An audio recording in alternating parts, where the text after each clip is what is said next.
Good morning, guys. I'm glad you are here with me. I wish we were in the classroom together. I'm sure this is going to be a little bit different today just because we are in the habit of having so much conversation and question and answer and debate. But my plan for today is just to get through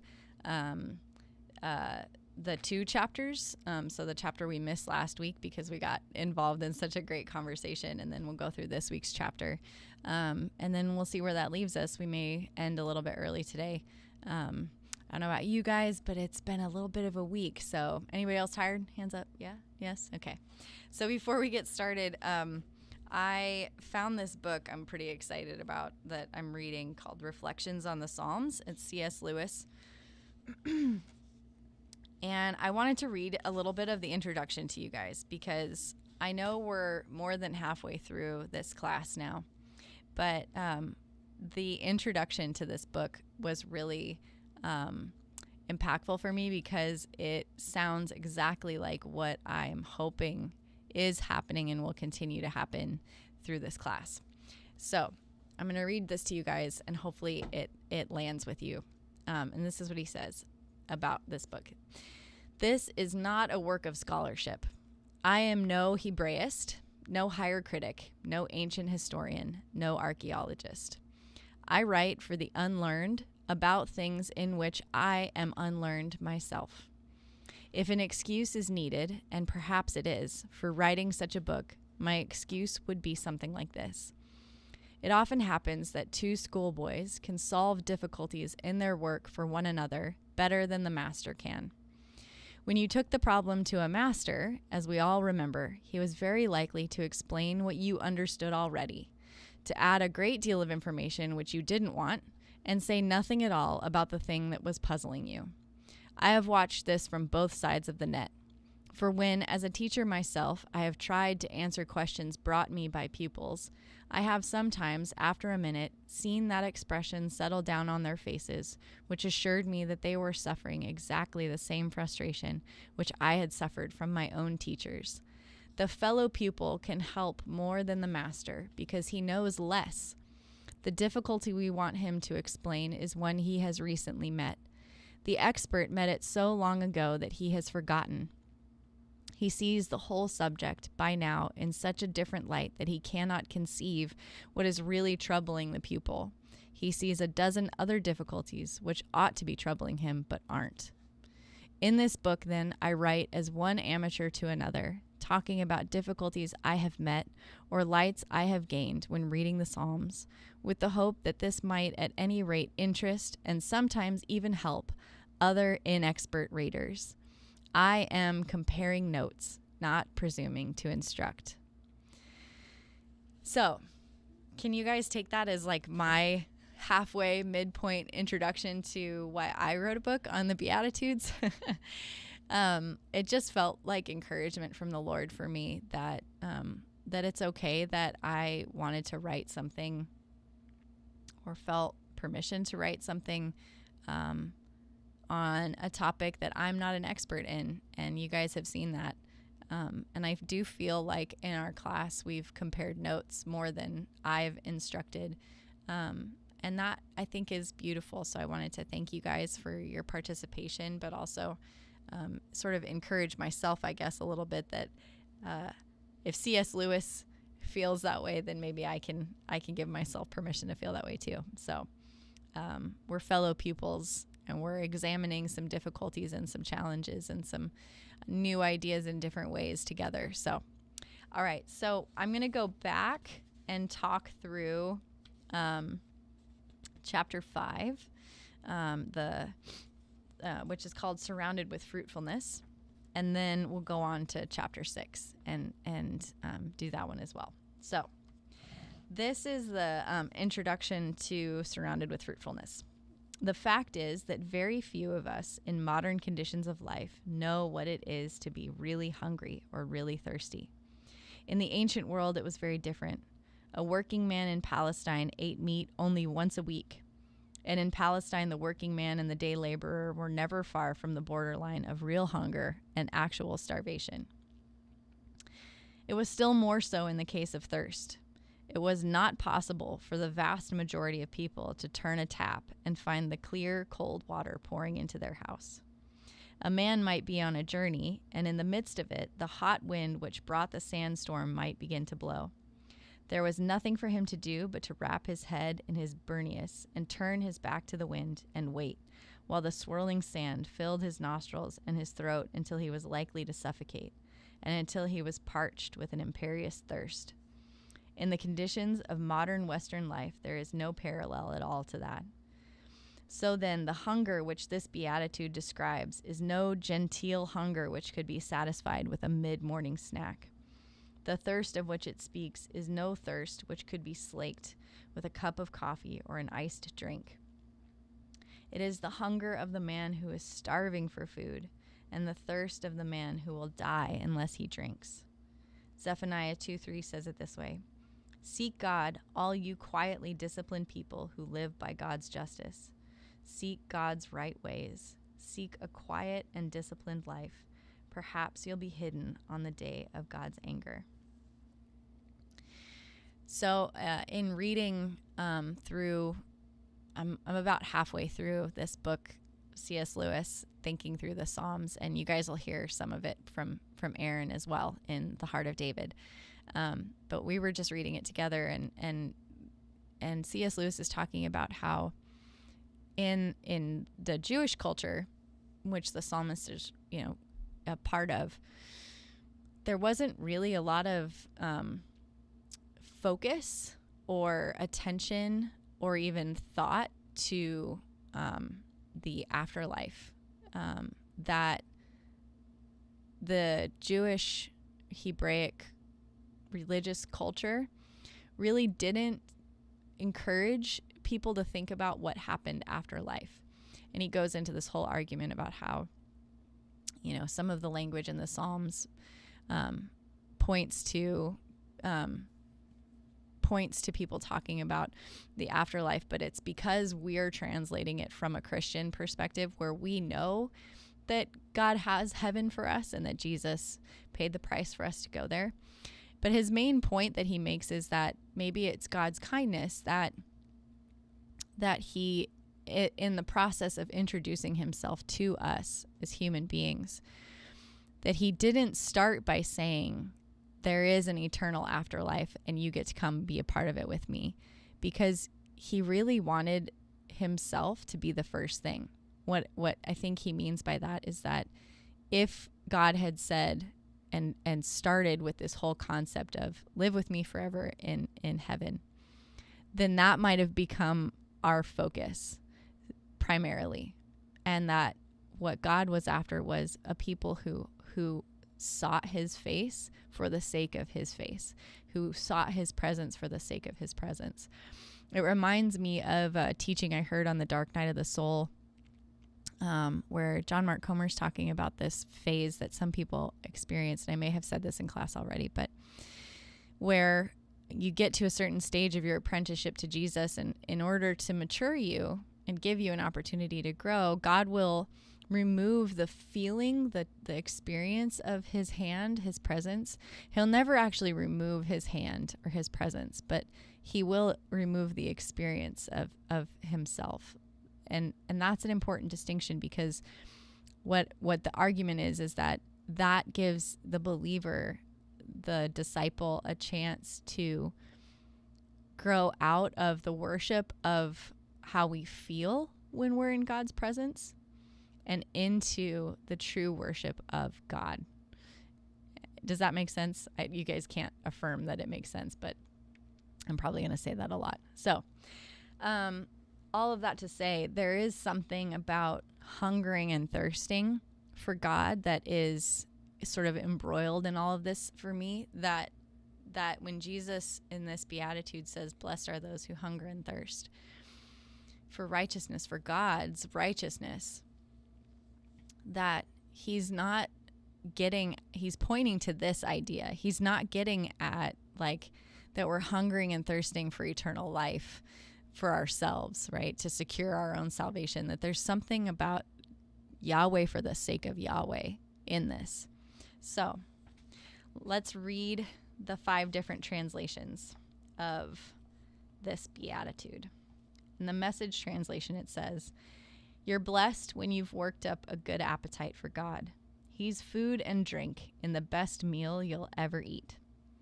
In the Passion translation, it says, "How enriched you are when you crave righteousness, for you will be surrounded with fruitfulness." In the NLT, it says, "God blesses those who hunger and thirst for justice, for they will be satisfied." The NIV says, "Blessed are those who hunger and thirst for righteousness, for they will be filled." And the Amplified says, "Blessed, joyful, nourished by God's goodness are those who hunger and thirst for righteousness, those who actively seek right standing with God, for they will be completely satisfied." So, I wish we were all in the classroom together so that we could have a rousing discussion about righteousness, because I'm imagining Paul and James and Ben and several other people having one kind of thought about it, and I'm on a different end of the spectrum, and we're all having a great debate about what righteousness looks like. So we'll get into that in a little while, but I want to hold on to this actively seeking right standing with God. There's a lot in that, so hang on to that in the back of your mind. So I'm going to read you guys the climbing companion story. She had only been full one time in her life, on a day when an older woman gave her the leftovers from a feast day. She had received the basket of food gladly, found a quiet corner to sit down, and had enjoyed every bite slowly and deliberately, in spite of the ache in her belly. She had been 12 years old on that day, and for the next 8 years she lived in a perpetual state of near starvation. Her father had left the family when she was very young. The shame and grief had all but killed her mother. In order to keep her daughter alive, she had turned to all manner of work, some legitimate and some less so. Whatever light remained in the woman's eyes quickly vanished. As she grew up, the girl discovered that she had a talent for finding things. A builder needed a certain kind of material, and she could track it down. One of the teachers in town needed a particular fabric that was difficult to purchase, and she was able to find the right vendor in the marketplace. So she did what she could do to earn an honest living, refusing to beg or steal in spite of the constant gnawing hunger that kept her from sleeping some nights. And she put an extra portion of food on her mother's plate whenever she could. It was the darkness in her mother's eyes that drove her to seek goodness in all things. She would sit in the streets and listen to the religious leaders teach the law whenever she could, and prayed constantly that Yahweh would find her heart to be in right standing with his. She prayed for the smile to return to her mother's face and her father to return to their home somehow. And yet at night she could not help but feel herself alone and orphaned. When the opportunity came to hear the incredible teacher from Nazareth speak, she climbed the hillside eagerly, ignoring the weakness in her legs. She found a spot in the warm sun and listened with all her might as his voice reverberated over the crowds. And she could hardly believe it when he looked her full in the face and said, "How enriched you are when you crave righteousness, for you will be surrounded with fruitfulness." She imagined herself in an orchard and nearly burst into song. All right, so let's talk through this. So, righteousness can also be translated as goodness or justice, as we've seen in the different translations included in the book. And how I'm reading this right now in my season of life, as someone who's comparing notes with you and not seeking to instruct, I'm seeing Jesus congratulating those who seek right standing with God in a way that compels them to understand his heart rather than the law. What I mean by that is, if you put it in context with everything we've talked about, that he begins with, feel your spiritual poverty, know that you don't have any way to purchase your ticket into the kingdom. I'm hinging my understanding of the rest of these on that, because like we've said over and over, order matters in Hebrew, and the fact that that's the first thing means that it informs everything else. So what does that mean when we say righteousness? We crave, we hunger and thirst for righteousness, for right standing with God. Well, that means that my heart aches to be aligned with Yahweh's, in my opinion. It means that I've laid down any any thought that I could get myself into right standing, that I could earn the gold star from the Lord. Does that make sense? That there's no way for me to say I've followed all the commandments so well, so perfectly, that I am actually in right standing, and whatever benefits that carries. What I hear Jesus saying more than that is, when you hunger and thirst for righteousness, when you're starving on a visceral level and thirsting in a way that would actually ache and hurt for God's goodness, for his justice, for right standing with him, in the context of I have nothing to bring to the table myself, I hear an invitation into the heart of the Father. I hear an invitation to be like, what is it that I can align myself with about the Lord? Is it his law primarily, or is it his heart? Is the law a way to grapple with and understand what his heart is for me? So can I lay down that as like my safety net and instead say, what is it that God feels about these things? What is it that God desires to see in the world? How can I draw nearer to his heart? And as a parent, I think I learn about this every single day, that when I want my children to be in right standing with me, which I do, part of the reason I'm so exhausted today is because my children are not in right standing with me right now, because distance learning is hard, guys. But when I want my children to be in right standing with me, it's not because they've obeyed my rules out of some dead sense of duty. It's because they understand who their mom is and who their mom sees them to be. And they're inspired by my love and their love to draw nearer to that vision. And I hear Jesus talking about that, right standing. You're aching to be aligned with God's heart. I also love that there's this promise of fruitfulness. It makes me think of the fruit of the Spirit, at least in the Passion Translation. Sorry, gentlemen. Which says, how enriched you are when you crave righteousness, for you will be surrounded with fruitfulness. So if you're comparing notes with me and you're willing to hold the possibility that righteousness carries with it all these things we already know about it, but also this like aligning yourself with the heart of God and coming nearer to it. And that's right standing, means near standing. It reminds me of the fruit of the Spirit, and that aligning yourself with Yahweh's heart, then we find ourselves surrounded by love, joy, peace, patience, kindness, goodness, faithfulness, gentleness, and self-control, because we crave God's heart. Not because we are following a step-by-step, this is how to bear fruit. Not because we think if I do these things, then I will secure my salvation, but because our true desire is God, and not even the feeling we get from God. I mean, I know that for myself, some of the most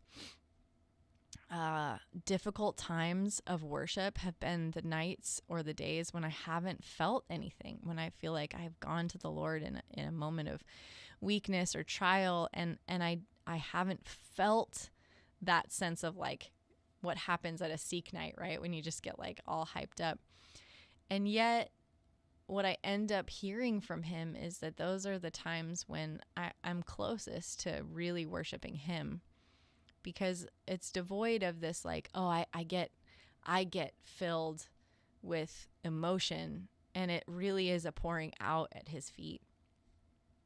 So the word for fruitfulness is nesbun. I can't say it very well, but so it has to do with planting and fruitfulness.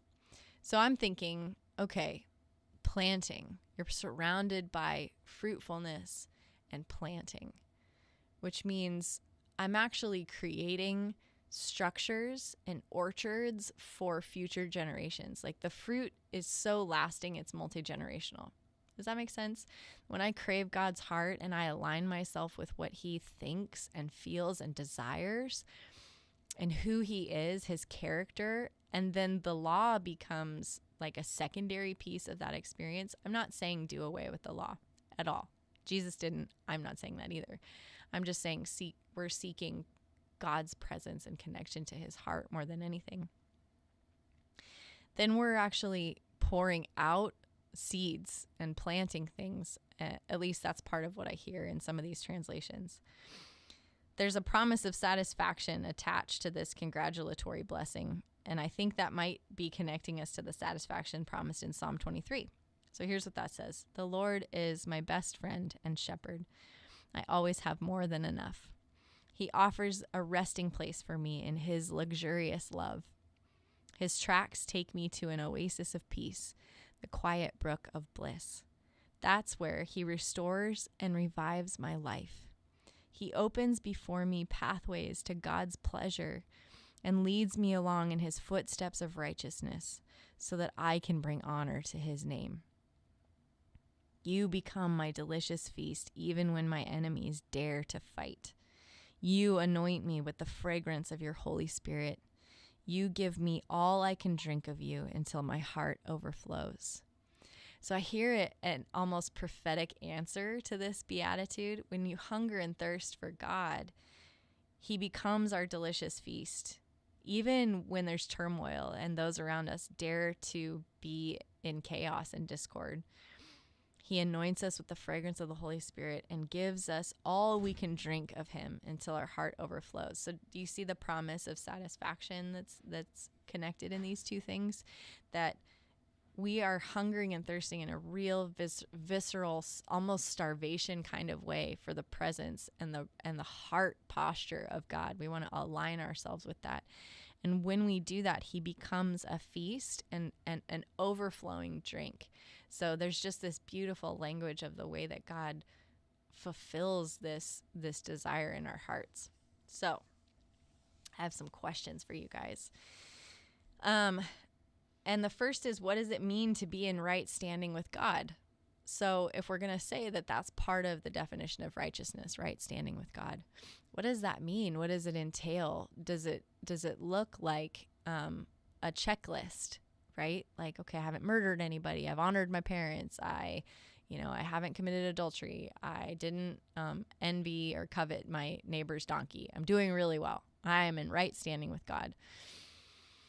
But we're missing the heartbeat there, right? So it must be both. It must be, yes, there's a list of laws and behaviors that come out of a heart connected to the vine. But I think Jesus is trying to flip it on its head again and say, what would you be if you were called out of this focus on the law? So I'm actually, if you guys are okay, sorry, I guess I can't bend down and keep talking. It's not going to pick it up. I kind of want to just read you a little bit of this C.S. Lewis book. Hope that's okay. It's a little long. I'm going to read you a full chapter because we have time. But this is the one I read this morning, and it's just so beautifully connected in my own mind to this idea. And so bear with me, because C.S. Lewis is very British, and so he interjects in his own sentences quite a lot, so they get kind of choppy. So I'm going to do my best to read it in a way that helps make sense. But please don't tune out. I think that there's something really beautiful available in this chapter for all of us. So this chapter is called The Fair Beauty of the Lord.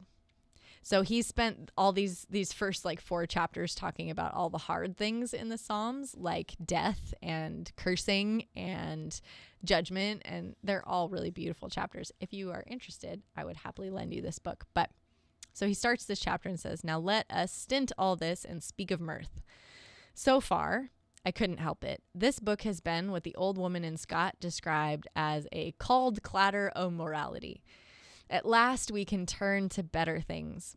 If we think mirth an unsuitable word for them, that may show how badly we need something which the Psalms can give us, perhaps better than any other book in the world." And you guys know my heart for play and delight, so I think that's what he's pointing at. And so he says, David, we know, danced before the ark. He danced with such abandon that one of his wives, presumably a more modern, though not a better type than he, thought he was making a fool of himself. David didn't care whether he was making a fool of himself or not. He was rejoicing in the Lord.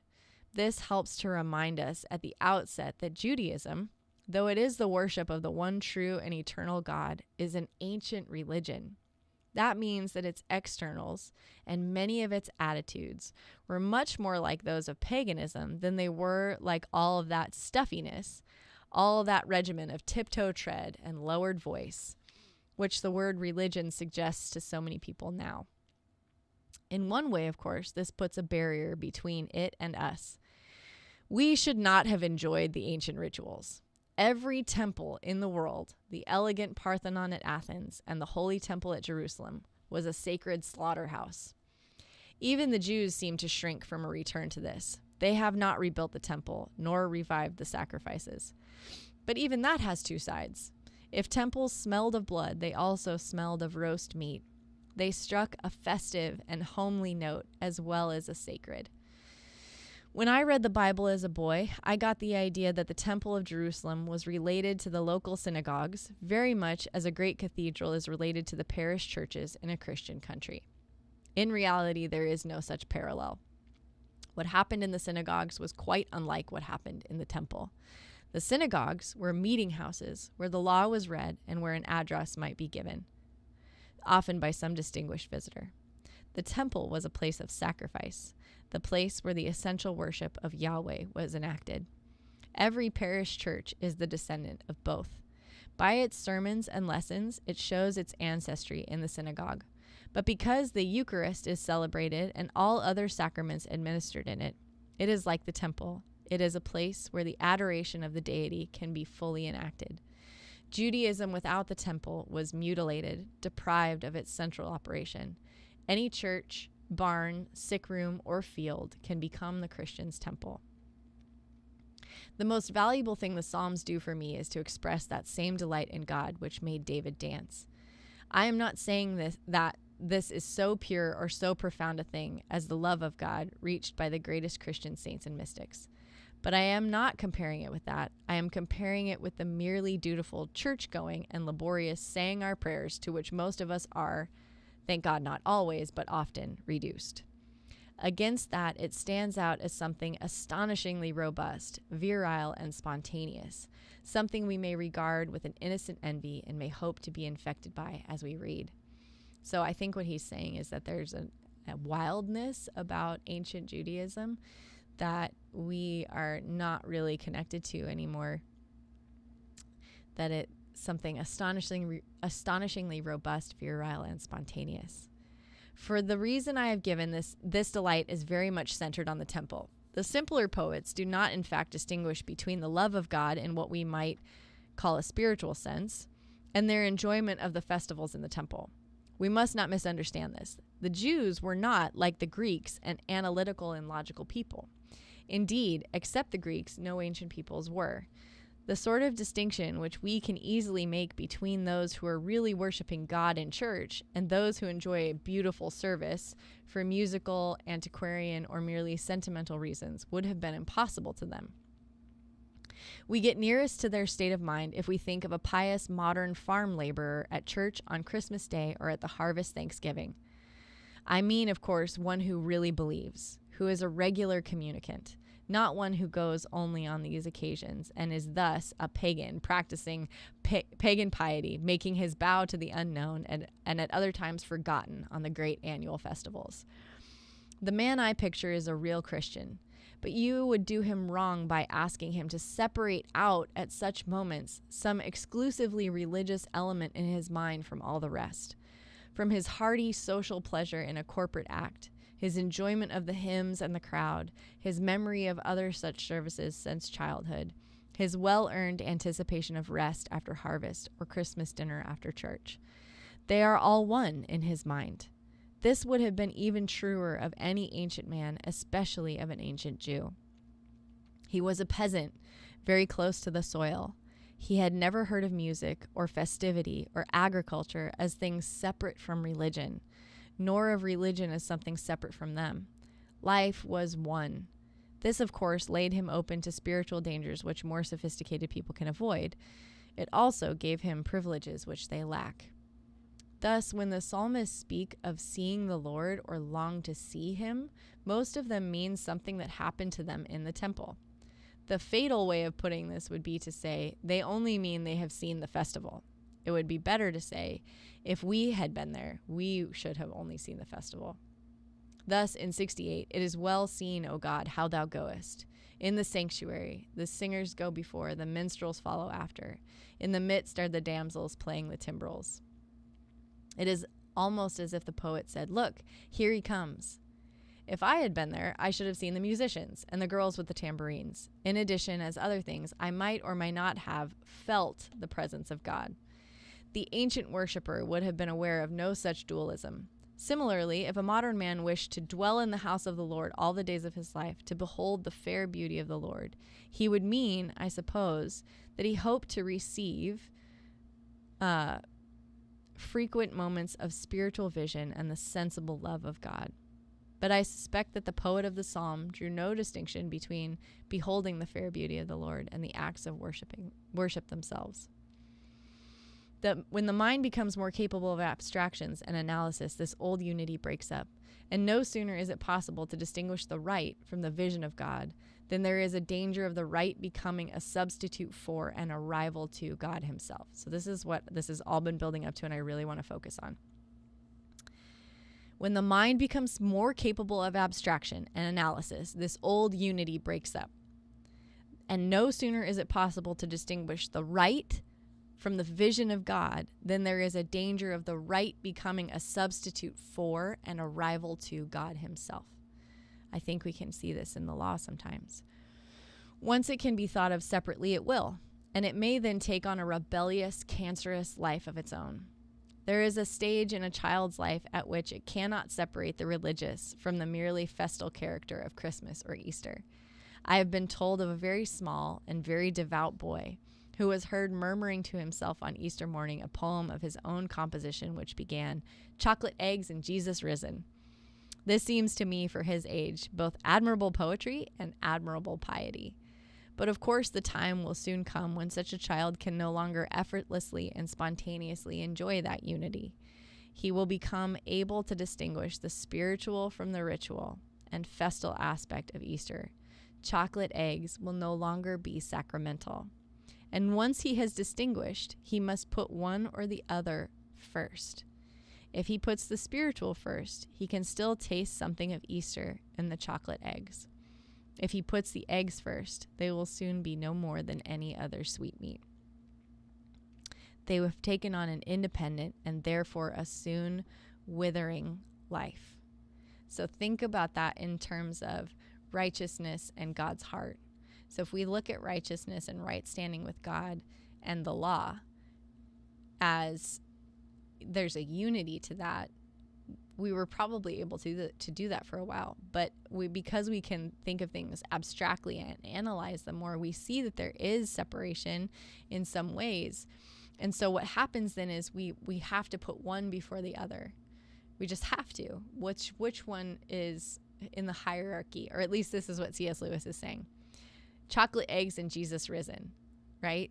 Law and God's heart, they are intertwined and indivisible, and yet we think of them as divisible in some ways.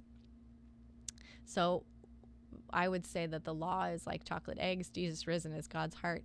If we put God's heart first, the spiritual piece, then the law retains that sacramental, sacred piece. If we put the law first, then it takes on an independent and therefore soon withering life. Either at some period in Judaism or else in the experience of some Jews, a roughly parallel situation occurred. The unity falls apart. The sacrificial rites become distinguishable from the meeting with God. This does not unfortunately mean that they will cease or become less important. They may, in various evil modes, become even more important than before. They may be valued as a sort of commercial transaction with a greedy God who somehow really wants or needs large quantities of carcasses and whose favors cannot be secured on any other terms. Worse still, they may be regarded as the only thing he wants, so that their punctual performance will satisfy him without obedience to his demands for mercy, judgment, and truth.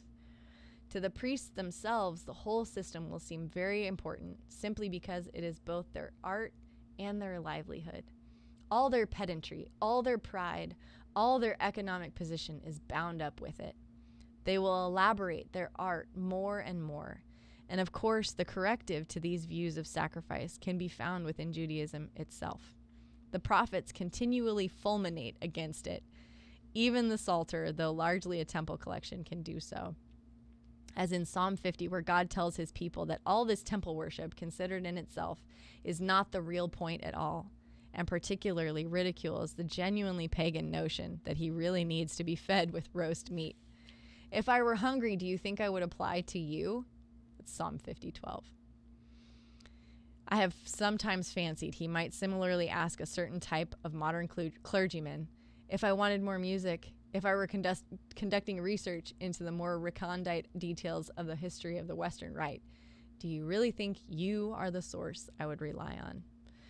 So I won't read the rest of this because there's a lot more, but I just wanted to get into that place and point to what I think C.S. Lewis is saying, and I think there's value in it when we're thinking about right standing with God, is that life actually is one, and the law and God's heart actually are all intertwined, and because the law came out of God's heart, right? But that we, in our modernity, we separate them in order to analyze and abstract them. And then we have to choose one or the other to go first.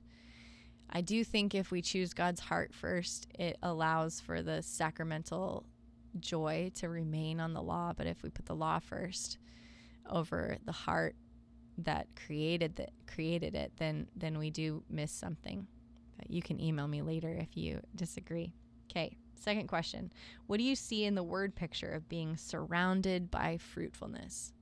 So I always want to be mindful of the language and the literary beauty of the biblical translations. And I think there really is a word picture, surrounded by fruitfulness. To me, it's not that you're just surrounded by fruit. It is that you are surrounded by life that bears fruit. And so in my mind, that looks like a group of people that come connected to you, who then your connection to God's heart leads them into the presence, and then they become fruitful. And so you become this like orchard of living like trees, like it says in scripture, whose leaves never fall, and all of those beautiful things. So I want you to consider, I'm so sorry, give me 1 second, make sure this isn't my kids. What does it mean to be nourished by God's goodness? What does it mean to hunger and thirst for God's goodness and then to be nourished by that? I think that's really powerful, because I think it speaks to his character, that we're not nourished by God's goodness made manifest in our lives and proven in blessing, right? Like, I don't get satisfied and nourished by God giving me what I want. And then I say, God's good because he gave me what I want. I seek God's heart and understand he's good. He's good because he's good. He's good because he's good. And that's nourishment for me. God's character becomes the feast and the drink, not the proof of his character in my life, if that makes sense. How do you imagine yourself hearing this blessing if you were craving justice? So I want you at some point to put yourself in the shoes. Maybe you are craving justice. I am. I have things I'm petitioning the Lord for justice. And I believe, I wish we were in class together. There's more in this book about justice, and he's talking about how the Jewish people would have thought about justice differently than Christians do. That the Jewish people, the Hebraic culture, would have thought of justice, God's justice, more like a civil case where they're getting what was taken from them restored to them, and they are actually the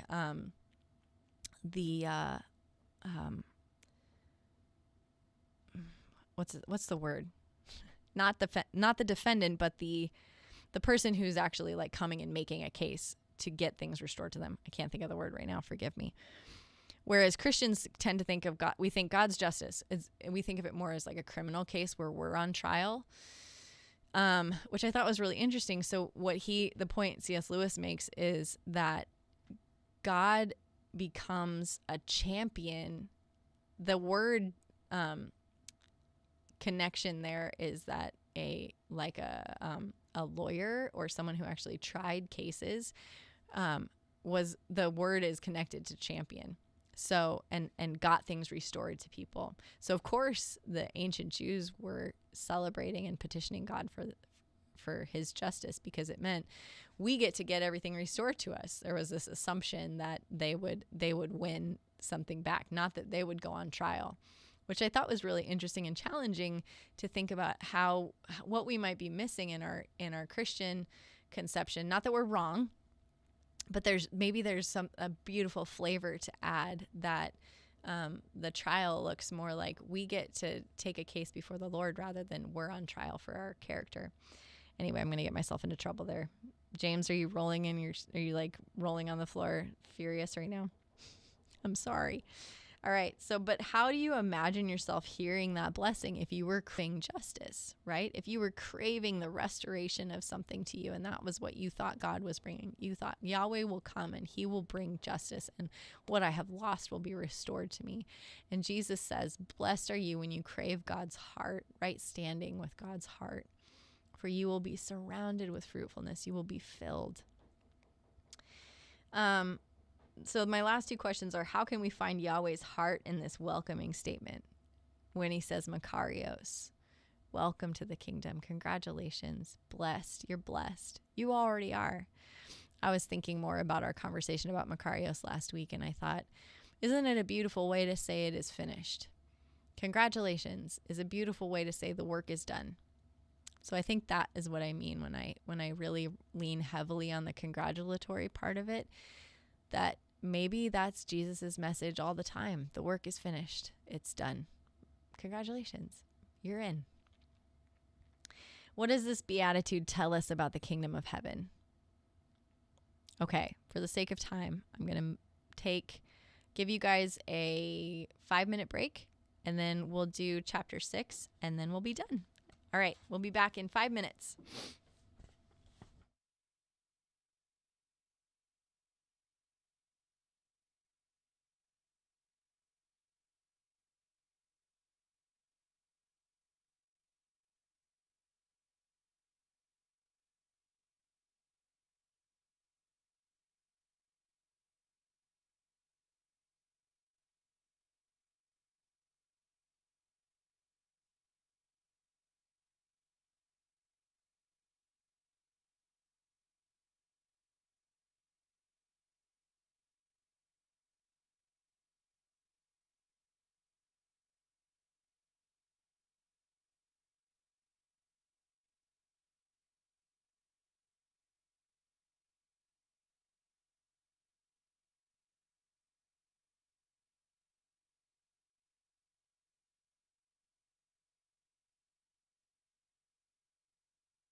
Cool. Thanks. Welcome back, guys. Okay, so just to clarify, I did go back and do week 5 because we didn't go through it last week because we were chatting about the wrath of God. Just kidding. That's not where it started. But so now we're going to do chapter 6, which is this week's. And then I'm actually just going to kind of teach through the book. And then what I'd like to do is give you guys some time for the rest of the class period to go back through and really consider, like, pick 2 or 3 questions from these 2 chapters and really work through them. That's what I would love to see you guys do. Since we didn't get to have like a conversation today, then next week when we do this, I'll set up with Matt and we'll do like a live Zoom so we can have class the way we normally do and have a conversation. But I did just kind of want to take this week as an opportunity to catch up a little bit, and then next week we can do a little bit more Q&A. Okay? If that doesn't answer the questions, throw something in the chat. And Matt, can you maybe just like throw your hand up and let me know? Okay, cool. Thanks. All right. So satisfaction in tender mercy. This is one of my favorites. All right. So blessed are the merciful, for they will be shown mercy. In the footnotes of the Passion Translation, sorry, James and Ben, Brian Simmons says that tender mercy can also mean merciful to forgive. The Hebraic and Aramaic concept of mercy is that it comes from our innermost being, and the root word for mercy is the root word for womb. When Jesus speaks this welcome blessing over his followers, they might have understood this to mean that how we live will dictate how God deals with us. Indeed, this is even suggested in some translations of Psalm 18, but perhaps there's even more to this statement, more that would point us back to Yahweh and his description of himself. In Exodus 34, Yahweh reveals himself to Moses, saying, Yahweh, the Lord, the God of compassion and mercy. I am slow to anger and filled with unfailing love and faithfulness.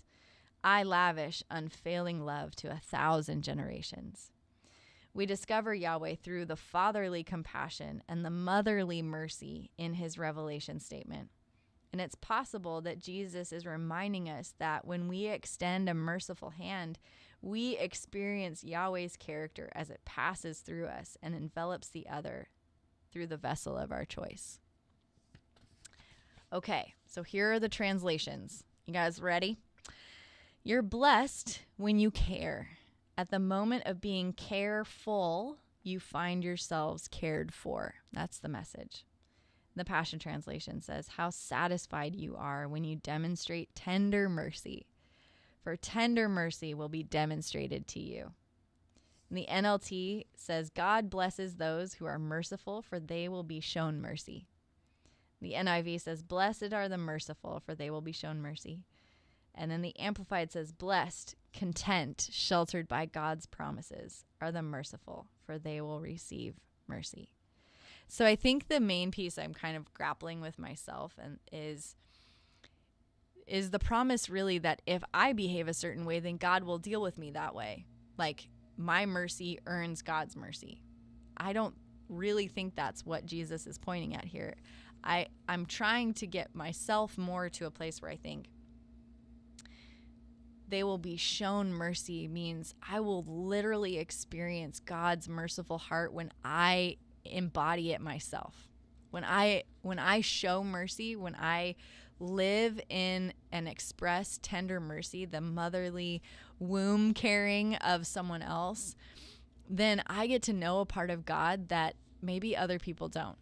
So I'm going to read you the climbing companion story. He had waited for his day before the judge for weeks. His neighbor, the coward and thief, had taken too much from him this time for the offense to be overlooked. Originally, it was just ladling water out of his pails to avoid a trip to the well. Next, he caught the other man taking heads of grain out of his field. His neighbor had insisted that he would repay the debt if they could avoid going before a judge, and he had agreed. And the debt had never been paid. Finally, he came home one evening to find his door propped open and a good amount of food missing from inside. Instantly, he knew what had happened, and he stormed across the road to confront the neighbor. At the other man's house, he instantly felt less conviction. The man met him outside with hands raised in a gesture of peace, insisting that he had not taken a thing from the home, but only gone inside to leave behind a bag of grain to repay what he had taken so many weeks ago. The man's young children watched with wide eyes. He had returned home feeling vindicated in his decision to seek a judgment. But as the days wore on, he felt his resolve weaken. The children were clearly hungry.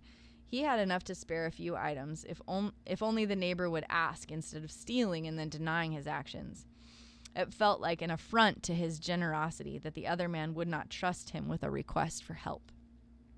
That morning, as he had walked purposefully toward his destination, he had found himself following a huge crowd of people, all chattering about the rabbi from Nazareth and his teaching on the kingdom of heaven. Curious and with time to spare, the man had followed.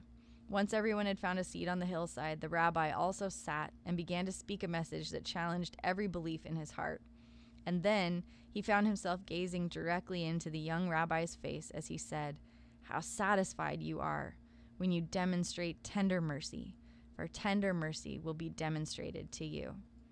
He spent the rest of the day in the sun and the breeze listening to Jesus and missed his judgment entirely. All right, so here are the 5 points I kind of want to mull over. The first is that Jesus welcomes the merciful into the kingdom, right? Makarios, welcome to the kingdom. When you demonstrate tender mercy, and promises that they will experience Yahweh's character.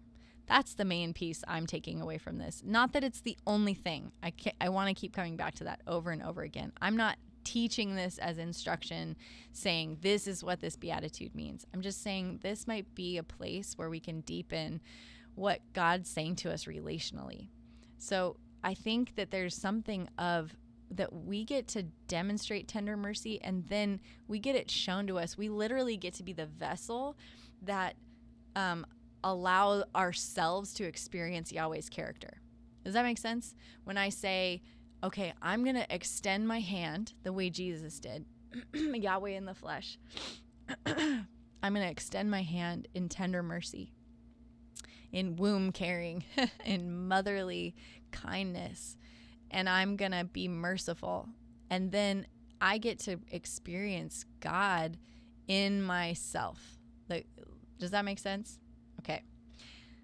I think this is less of a promise of mercy earned and more of a promise of mercy experienced, that we get to live in the reality of what mercy looks like and what it does for everyone involved in a situation. I don't know about you guys, but I know a couple people who really struggle with mercy and grace, and it's very, very hard to feel safe in those kinds of relationships. I can extend all the grace and mercy that I want, but they have a hard time receiving it, and they have a very hard time extending it. But I also know people who operate in so much grace and mercy, so much tender mercy. It's outrageously kind. And what happens is it calls the best up out of me, actually. It calls up that like tenderness and softness in a place of relational equity and heart. So I think that Jesus is challenging his audience to reframe mercy through tenderness, because mercy can mean to stoop to an inferior. That's one of the ways that it's described. But I think using that language of inferior can sometimes create this like pride or a separation between the two.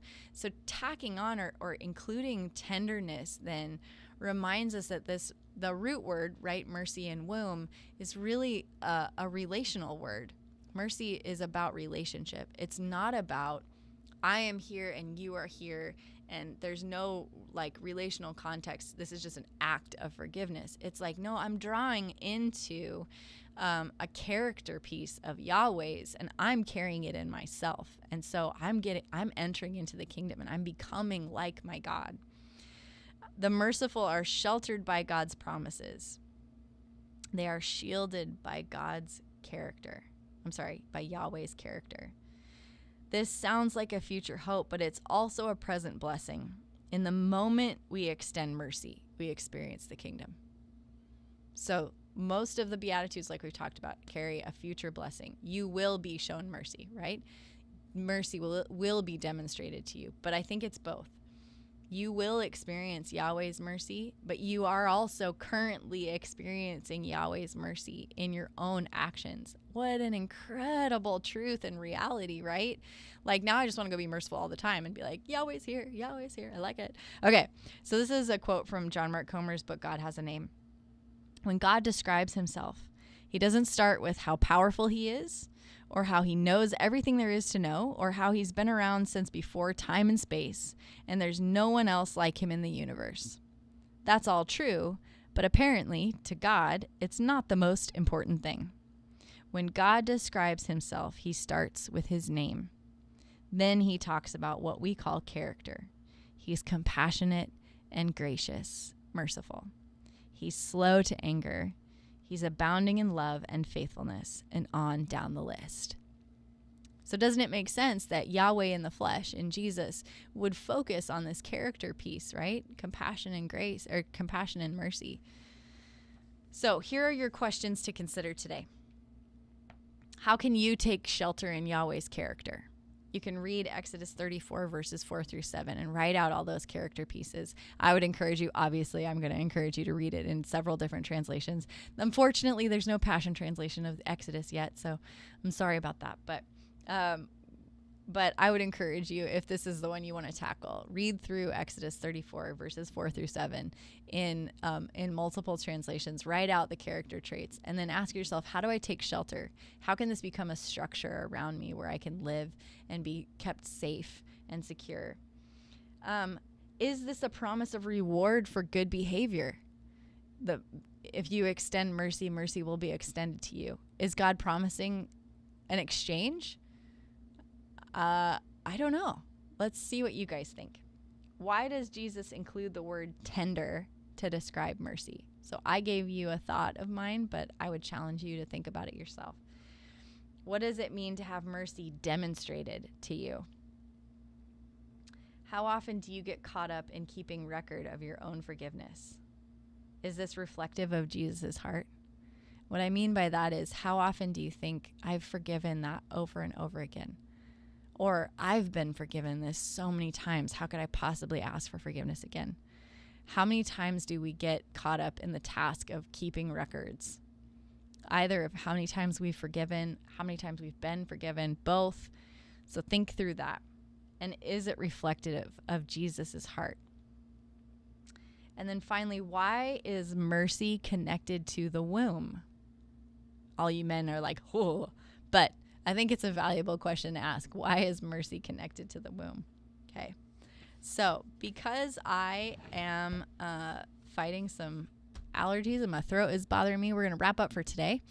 And I also just want to give you guys some time to choose a couple of those questions and talk them through. If you guys want to discuss with each other, please feel free. Come in with guns blazing next week, and we'll have some Zoom question and answer time. And all of this is fair game. Chapter 5, Chapter 6, and Chapter 7 next week. You can bring any questions, challenges, comments, things God's revealed to you. I would love it if you came prepared to talk about what you're hearing from the Lord and your own heart. So thanks for attending today, guys, and I hope you're all well, and I will see you. I actually think I'll see you tomorrow morning for class, but I will double check. Either way, I'll see you tomorrow or Tuesday. Bye, guys.